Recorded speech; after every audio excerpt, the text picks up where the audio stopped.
Job, a man known for his faithfulness, faced unimaginable suffering. He lost his wealth, his children, and his health, descending into depths of despair.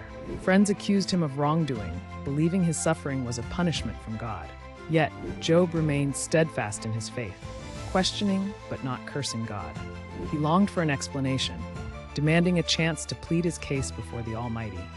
Despite his intense agony, Job's story is a testament to enduring faith and the search for understanding amidst suffering. Finally, God spoke to Job not with answers, but with questions highlighting his power and the complexity of his creation. Job realized the vastness of God's wisdom and humbly accepted his place in God's grand design. In response to Job's humility and faith, God restored his fortunes, giving him twice as much as he had before. Job's health was restored, and he was blessed with new children, living a long, prosperous life. This story teaches us that even in our darkest moments, if we hold on to our faith, God can bring restoration and blessings beyond our understanding. Are you seeking hope and redemption? Turn to Jesus, who offers grace, forgiveness, and a new beginning.